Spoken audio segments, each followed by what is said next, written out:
We're joined in the studio by Reserves IDF Major General Eitan Dangot. He's the former military secretary to 3 defense ministers and former IDF coordinator of government activities in the Palestinian territories.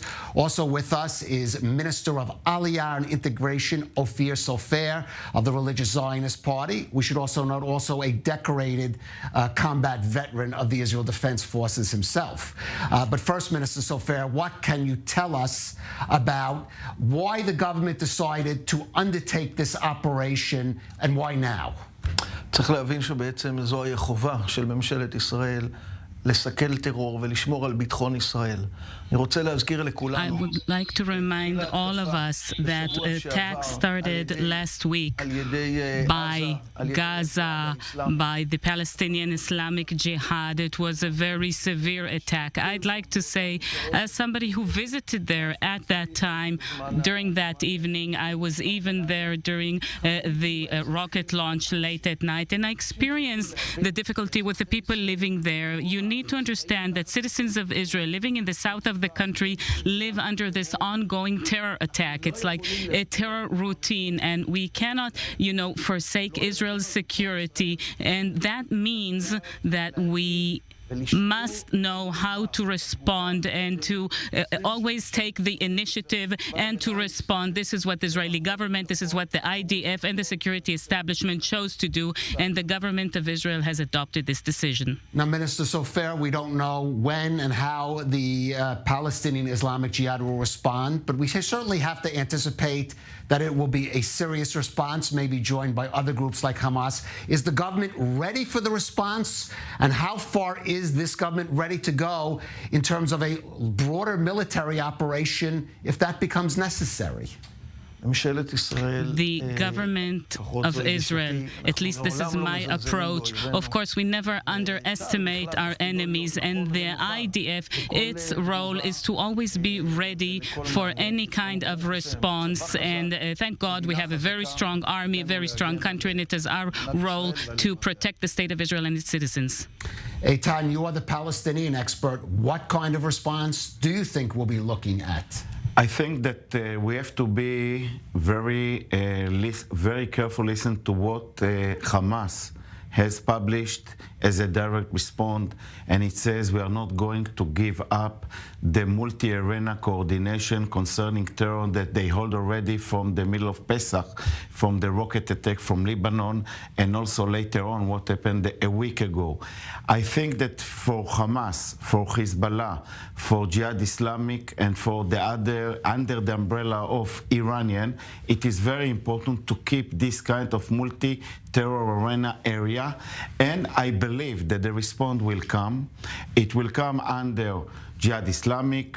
It will come under maybe together by Hamas or Jihad Islamic or with Hamas taking responsibility. But we have to be aware that it can be happen from other arenas like from the north, from the Golanites, from Lebanon, and even using something that we didn't reach recently like UPV, IPV and the other kind of things that they are using. But the most thing that are now planned, in my opinion, is kind of attacking Israel with rockets. It can be for medium or long range.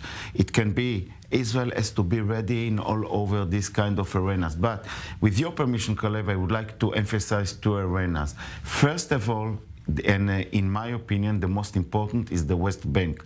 We are under terror attack by Jihad Islamic, Hamas, another kind. Not a few minutes ago, a woman was stopped in the Hebron area by start to shoot a post of soldiers in the south part of Hebron Mountain, and I believe this is the first place, and it serves this kind of multi-arena area.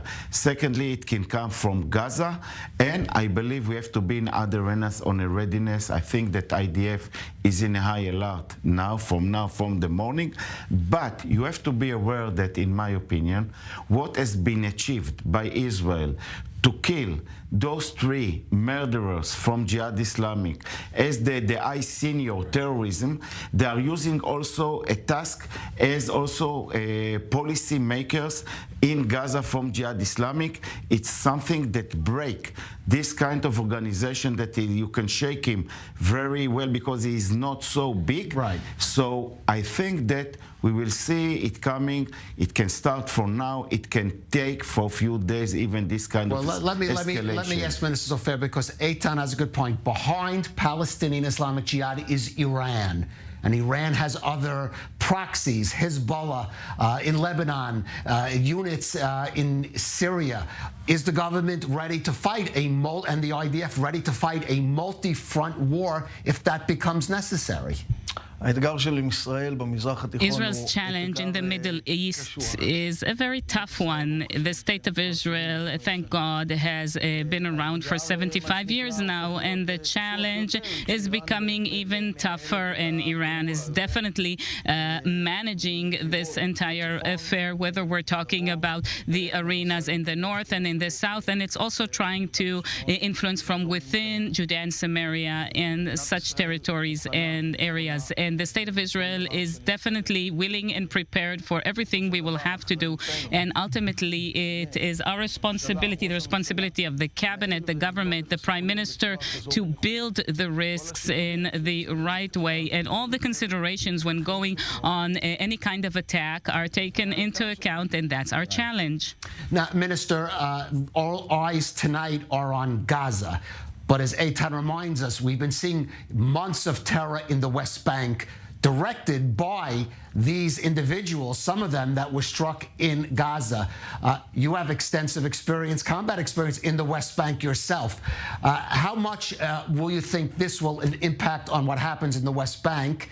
And there are those in your government who say the IDF needs to have a much stronger military response in the West Bank, go into cities like Nablus and Jenin to a much greater extent. What's your answer to that? Well, first of all, we know that indeed there is this attempt to connect. We know that Hamas really likes to do that, and we saw this policy happening in recent years, creating the linkage between what's happening in Judea and Samaria and what's happening in Gaza and what's happening in other places. And I think that the targeted killing policy is important in order to make the terror centers to generate terror. And I'm saying this in the context of Gaza.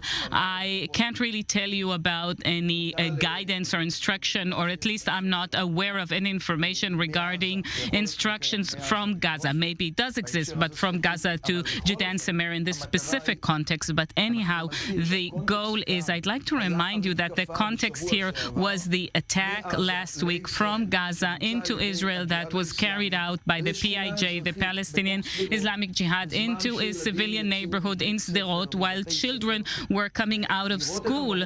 And to see these sites, these were very difficult sites to see, and our response is very accurate, very focused exactly on these people that are executing this terrorism. Let me just ask you, there were civilians killed in this operation. We have to address that. There were some women and children killed, but this was a part of a policy of what's called targeted killing, what some call assassination of leaders, which some argue in the long run will save civilian lives. Is this government now returning Israel to the military, to a policy of what's so-called targeted killings?